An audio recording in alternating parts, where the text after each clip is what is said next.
Donegal, the magnificence of the Northwest. For one weekend in June each year, this beautiful county is host to Ireland's most popular rally, the Shell Gemini International.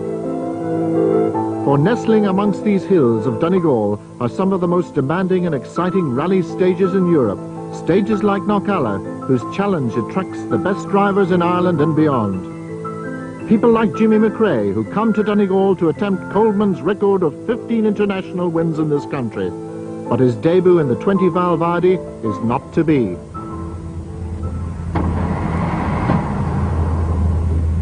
Well, we tested the car this morning, and we've had big problems with the engine management system. The car has a 20-valve engine, and it seems to be incompatible with the 10-valve wiring loom, and we've worked at it, well, mechanics and engine guys worked at it for 4 or 5 hours, and we just can't get the thing to go properly. It is running though, I mean... It will run, but then it stops, and what happens when it stops, it drains the battery and you can't start it. And really thinking safety, you know, we decided that we should pull out. Jimmy's absence is not the only talking point, as the skies over Letterkenny are laden before the start. The weather, mind you, is a bit tricky at the minute, but I'm looking forward to the rally. What about the weather? Is it going to cause you many problems? Well, it's obviously going to be the problem of choosing the correct tyre for the conditions. You know, with it being so showery, in one part of the country it can be very, very heavy rain, and 5 miles up the road it can be blowing dry roads. The car number 7, the Sierra Cosworth of James Cullen. James, exactly what specification is this car? This is a Group A car to full Group A specification. We've changed Brooklyn changed the engine slightly since the Circuit of Ireland to give it a little bit more top end, a little bit more punch, so it should Donegal slightly better, but the weather may affect that. You know, it's getting the power now transferred to the rear wheels and getting the traction over the problem. So hopefully Dunlop will have the answer there. If it stays wet all the time, you know, it's wet for everybody. But if it starts to change, then you can be caught around hairs, which is a big problem, you know. I think the first stage was actually dry up to 10 minutes ago, but it's raining out there now. Having said that, as the second stage is about 14 miles, further towards Killybegs, I think it's dry over in that area. But it's very hard to know when the showers are falling, so we'll just have to wait and see. We've done a good recce, and it's a new car, J8 Racing Rally car, so we haven't finished Donegal this few years, so we're looking for a finish and a good result as well.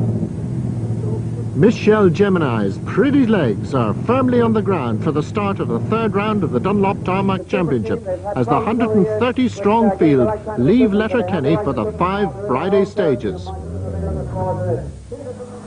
In Austin McHale's Extravision BMW, a new co-driver, Dermot O'Gorman, settles in on stage 1. Quick left, cut, slight right and quick left, 70. Absolute left and right, 100. Slight left cut at the 3s. Along the Brina stage, Austin comes across a natural hazard that wasn't in the pace notes. And slight left and long slight.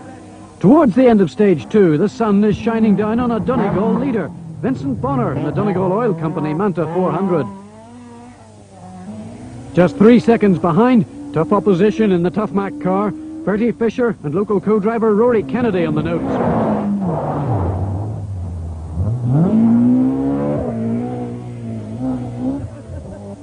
The sensational new boy, Andrew Nesbitt, in the Philip White Tyres Manta 400. 3rd after stage 1. But listen, the Manta has died. Yellow flags warn early Group N leader Bob Fowden of the hazard around the corner, where Nesbitt's car was stationary. Those loose stones in the last corner have dislodged the oil pump belt, and 2 valuable minutes are lost by the Armagh driver. And pass left at the house. Pass left. As Austin and Dermot get to know and trust each other, we scream down towards our junction. Nesbitt's problem promotes the Dunlop Championship leader to 3rd. And 200. Turn fast. Turn fast. Square right. Brake early, loose. Caution. Brake early, loose.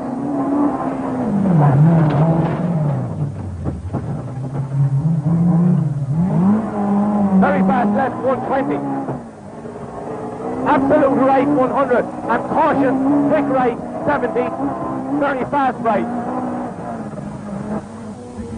Another new name, Richard Smith, about to move up to 4th, but trying too hard here. Despite this, Smith will be less than half a minute behind mchale by Killybegs. And talking of sensations, Bruce Blake on his BIF Tarmac Scholarship Award is 5th on only his 2nd international outing in the Manta. John Price completes the top 6 in the glorious sounding Metro 6R4. Nigel Evans is the co-driver, making it an all-Welsh team. Surprisingly not in the Group N lead, Kenny McKinstry in the Calibre Cosworth. He lost time on stage 1 when a vacuum pipe came loose. Worse trouble to follow for James Cullen, who's blown a turbo. And talking of blowing it, that's Robin Lyons in the ditch. The Peugeot is well and truly stuck in a nasty position as Stephen Emerson approaches. Not much time lost by the Belfast Manta driver, but the minutes are migrating as the 205 is hauled back onto the road. Surprisingly little the worse for its hedge hopping.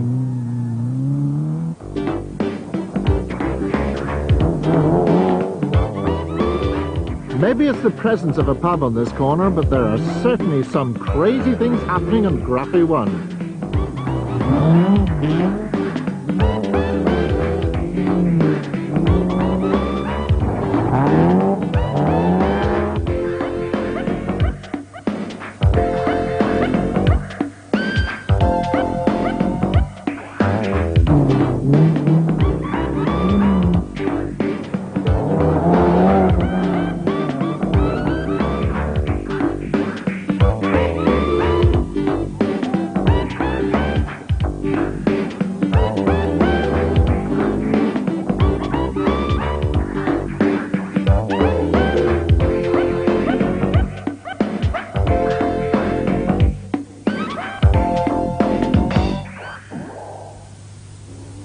Well, overlooking stage 4 with the rally cars coming in the background, we have Jimmy McRae, of course, should have been in this rally, but who better man to give us a little bit of benefit of his knowledge and maybe a little bit of criticism of his fellow drivers. Jimmy, are you prepared to do that? Well, I think I will, yes. Prepared to do that. I would far rather be in the rally, but anything to help you out, Plum. As Fisher approaches, we learn that he has gone ahead of Bonner. Jimmy, dry roads, that should help the BMW. I would say so, yes. I mean, we actually were hoping for rain with the four-wheel drive car, but it really suits the BMs and the Cosworth now. Bertie certainly looks as though he's trying. Vincent Bonner and Seamus Boyle may have slipped to second, but there's only seconds in it. I think the Manta will be suited to these roads. The bumps, the Manta is very good over the bumps.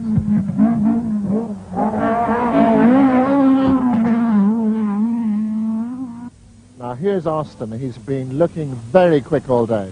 He's certainly trying there. He's leaving his braking a bit late, but he's trying very hard.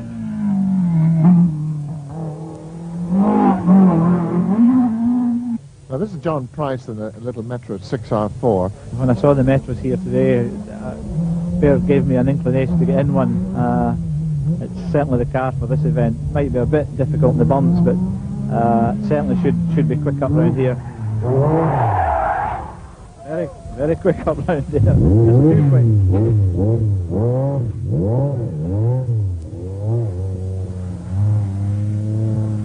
Well, now John Price is in big trouble as he's breaking one of the golden rules of rallying. He's travelling in the opposite direction of the stage. Richard Smith is next on the scene. And that delay will not have pleased him. This Smith's car is actually the one that our Colin won his first national rally in. Price is still looking for a gap, and James McDade is due.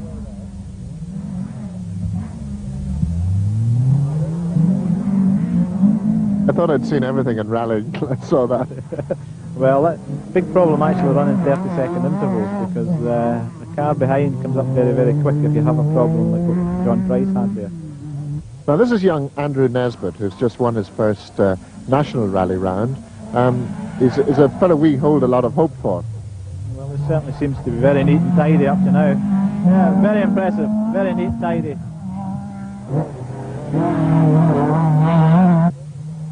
Here comes Cullen, who's had big problems. This should be quick.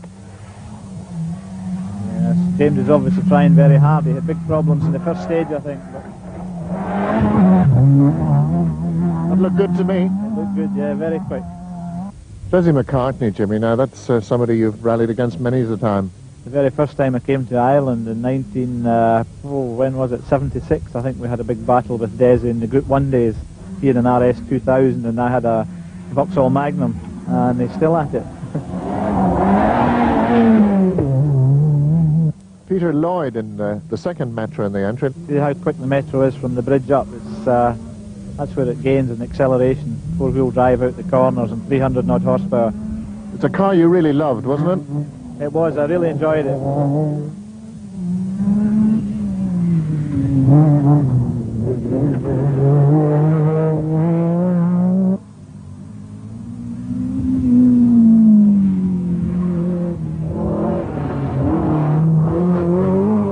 Jimmy, have you enjoyed your vantage point up here? Very good, actually. It's one of the best vantage points I've had in rallying. It's been very interesting. If you had to pick out one person of all that you saw, who would it be? No, that's not very nice. I think probably James Cullen was trying harder than anybody else, probably because he's lost time and he's really pushing hard now. With Jimmy McRae's master class over, we turn our attention to another famous rallying name, Clark. For Matthew Clark is the son of the great Roger Clark, and he's in the top 10. Sligo men, Dominic and Stephen McLaughlin, in their usual push-on style in the Sunbeam TI. Carl Rogers has surprised the Donegal Motor Club's seeding committee. From his number 51 start, he has climbed to 16th overall.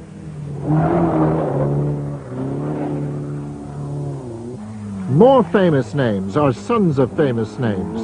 Stephen Price could teach his dad John a thing or two about this corner. And Alistair is the latest in the McRae dynasty to show the family talent for speed. By the end of the day, there are now 3 real contenders for the Shell Gemini International, and only 13 seconds separate all 3. Bonner is back in the lead with 1 second on Fisher, and our camera car a mere 12 seconds behind the other BMW.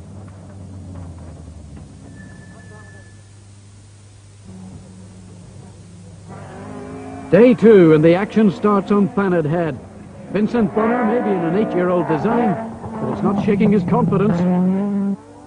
Fanad has been Fisher's bogey stage on 2 occasions in the past. Maybe not the place to close the 1 second gap. McHale has no such inhibitions, and he starts the rally's big day in fine style. I'm aboard as we set joint fastest time on one of Donegal's great stages. 70. Quick left, 120, and turn easy, square left. 120. Very fast right, 100. Very fast right, tightens. Repeat, tightens, and fast left. Easy right and left, race press. Quick left, and press, quick left. 70. No mistakes from the top 3, but that's the last time we'll see Richard Smith as he crashes out at the end of the stage. And here's the other quick man, and it shows. Cullen shares fastest on Fanad with McHale. Pat Kirk, the giant killer, the 1600 Nova is 14th overall. And Desi McCartney's enjoying his Indian summer in Donegal, lying 4th in Group N. The Peugeot Super Cup is paying its first visit to Ireland. Steve Eggleston has the lead. Now for Telecom Knockalla, the stage that was Austin's downfall 12 months ago. Here's the deceptive left-hander that has caught out Austin and Vincent Bonner seen here in the past. Bonner taking it slightly easy then, and with that obstacle behind him, he and Seamus Boyle can get on with defending their slender 4-second lead.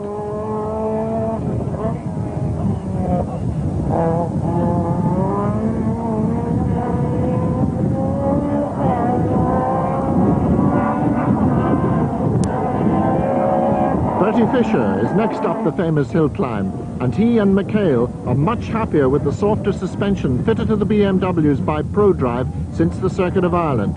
As the Ballinamallar driver crests the hill, it's time for Austin McHale and his new co-driver Dermot O'Gorman to meet the challenge of Knockalla. Light right, 150. Slight left, long.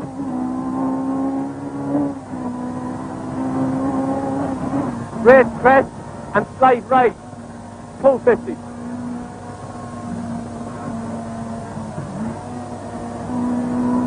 And slight left, 150, this is it. Medium right, medium. You can hear the relief in Dermot's voice as they get through that notorious left-hander. The rest of the climb is relatively straightforward, but once over the top, it's a different story. The descent contains 120-mile-an-hour straights and drops towards Loch Swilly that are definitely to be avoided. Quick left. And quick right, cut. And quick left over crest, cut, long, 70. Absolute right, 100. Downhill, slide right and quick right, tighten second half. Repeat, tighten the second half. 100. Quick right and absolute crest, 130.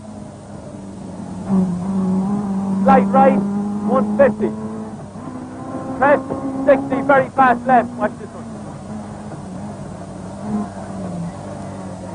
Absolute right. Absolute straight crest, keep middle, 150. Dip. Easy right, 200. Absolute right over crest and slide right. That other great Donegal Manta driver, James McDade, is fourth, just 2 minutes behind the top three.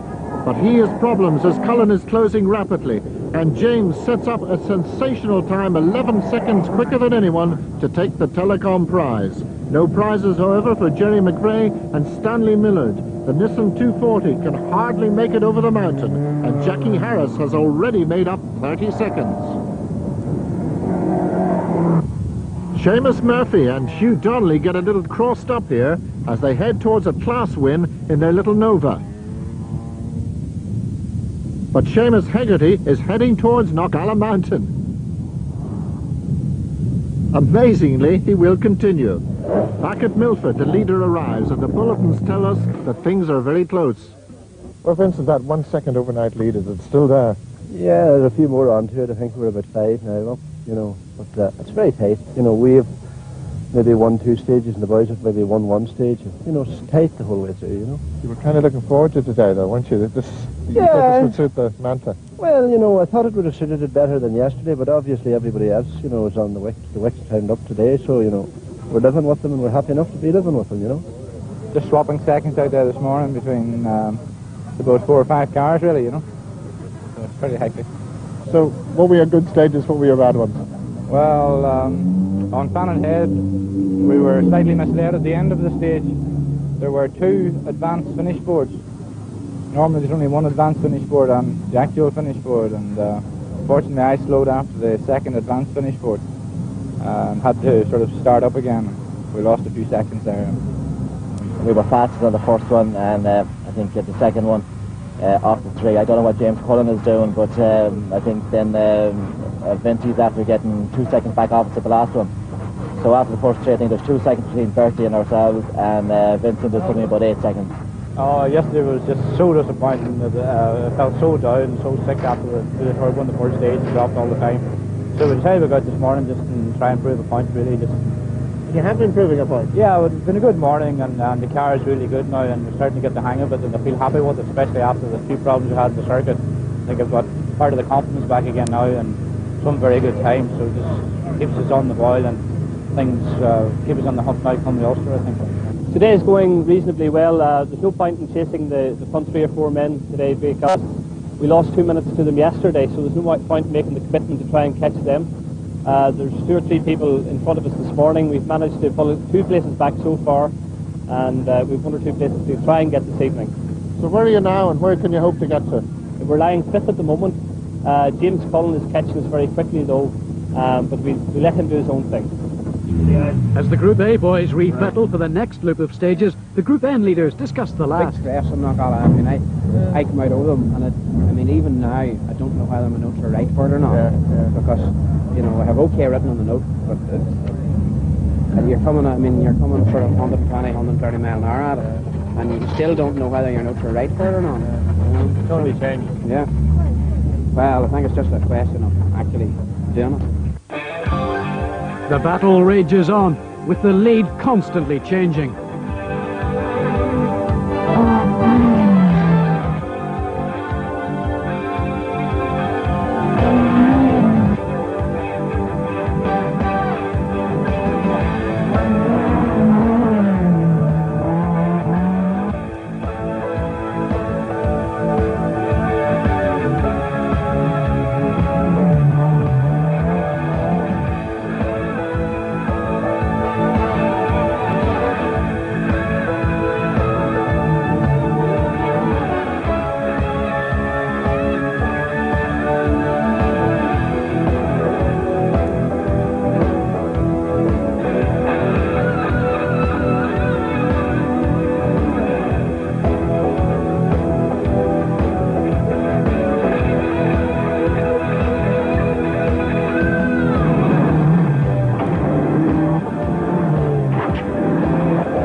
New leader Bertie Fisher and rival Vincent Bonner are worried men in service. Well, apparently there's a spectator problem on Carn Hill. Yeah. That's only what we've been told at the end of the stage. But we were coming up to a flat crest, probably 80, 90 mile an hour. It could have been 100 mile an hour, hard as you can go. There were people all over the place waving hands, right? And the sweeper car was parked very tight on the left-hand side of the road. Now I immediately thought, this guy, they're all slowing us down because the sweeper car has went off the road, or pulled off the road, or whatever.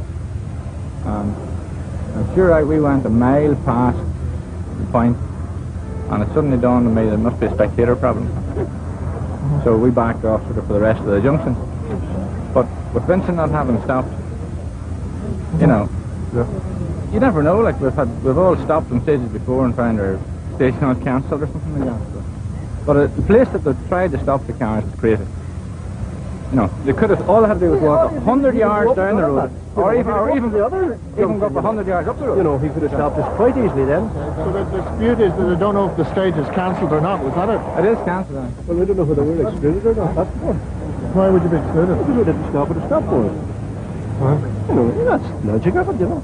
We don't know. We now see this incident, which could have changed the result of the rally, from inside Austin McHale's car. Dermot O'Gorman, like Fisher and Bonner, was also confused, but not Quick Austin. left, an absolute press, an absolute right, put 200. Go on, go on, go on. Go on. Right. Stop the car, so stop the car. Let the rally go ahead. Huh? Didn't let the rally go ahead. No, it's stop the stage. He's after stopping the stage. When we were halfway through the stage, there was one of the sweeper cars out on the stage with a stop sign, and we stopped because we didn't know whether it was an accident or what was after happening. But I don't know if it was out for Bertie and Vincent. I'm sure, with their experience, if there was a stop sign out, they would have stopped. Well, they're very confused about it. Both of them went through the stop sign, and first of all, they felt that it was in a very dangerous place. I cannot comment on where it was when they were going through, if it was there, but when we came through, the marshal was standing in the middle of the stage with the stop sign out, and we obviously, when the stop sign was a stop sign, we just stopped. You have no confusion whatsoever? No, well, where he was standing when we came through, there was no confusion, but that's not to say that he was standing in the same place when Bertie or Vincent went through. Fortunately, there were no recriminations from the organisers, who already had enough problems with cancelled stages during the day, so the race continued to Letterkenny. Austin desperately trying to close a 4-second gap, and with Vincent a mere 4 seconds adrift of the second BMW, only 8 seconds separated the first three for Saturday's grand finale. 6 stages to decide the result between 3 people. It's the closest Donegal Rally ever. For the experience like Austin McHale, the closeness of the competition, and now the atrocious conditions mean pushing it right over the limit if he wants to win the rally that has only brought him bad luck in the past.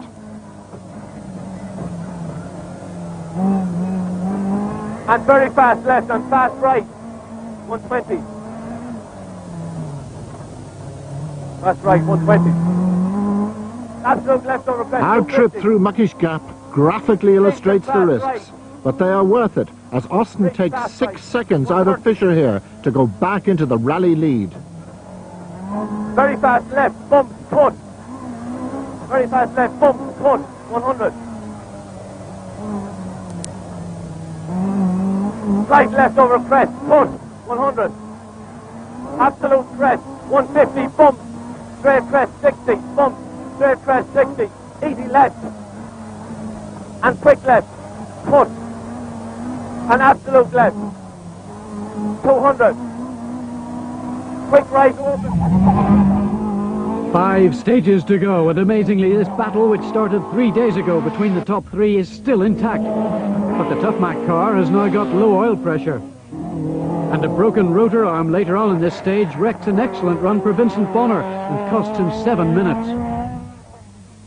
Now there are 4 stages to go, and as in Galway, it's between the 2 BMWs. Fisher looks neater, but there are rumours of a 10-second penalty for arriving late into service. James Cullen's storming drive brought him up to 3rd after Bonner's demise. And Kenny McKinstry is in a calibre of his own in Group N. The final stage is normally a dawdle, but not so this year in Donegal. For Austin, the Donegal jinx is broken and victory comes to the new partnership. Bertie Fisher has actually been 1 second quicker on the stages, but the road penalties drop him to 2nd. And here's Cullen, 3rd and probably the fastest man in the rally. For Kenny, it's been a new car with the old flair and Group N and 4th overall. And John Price, despite going backwards on the first day, ends up in 5th place. And the class winners, Philip Sanford wins the 1300 Group N category, and Seamus Gallagher, seen here, takes the 1600 Group N. Steve Eggleston takes the lucrative Peugeot Super Cup and £1,300 with the 2-litre Group N class. Stephen Price, son of Metro man John, is the 1300 Group A winner. Seamus Murphy in the similar looking but 1600 engine Nova is Class 6 winner. The 2-litre Group A category goes to David McElroy.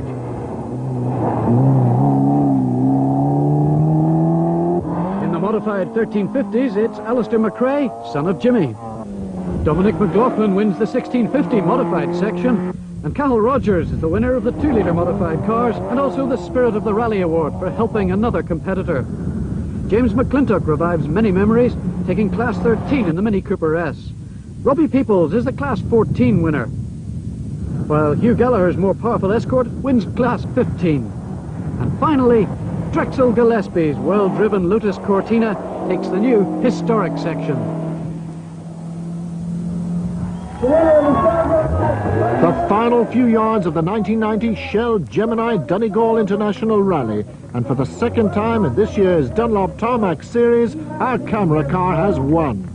After many years of trying, Austin McHale has won the rally that he came within 1 second of winning in the past. And for Dermot O'Gorman, it's a remarkable debut in the BMW. The new partnership has brought a new experience for Austin in Donegal. We're very happy to have won the event this year. Things have gone very good for us over the weekend, and it was tight between ourselves and Bertie and Vincent right up to the 2nd last stage. And you know, after having 3 seconds in the event and being beaten by 1 second, you know, this year it has really all came together, and we're very happy to have won it. Dermot, it was your first job, you might say, with Austin McHale. You've obviously thoroughly enjoyed it. Yes, it was a bit nerve-wracking today. Some of the bumps over Muckish were a little bit strenuous, both in the car and me. You had one particularly bad bump, I believe. We had, when I looked up, all I saw was the road in front of me, and I thought we were going to land on our nose, but we got away with it. We're here anyhow. And you're the winners. We're the winners, yeah. The sportsmanship of Bertie Fisher, beaten only by the regulations, has been outstanding, but the real hard luck story goes to Vincent Bonner.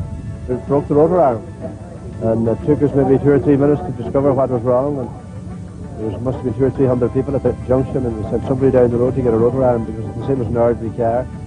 and he came back with the wrong one. McHale and O'Gorman don the Dunlop Tarmac leader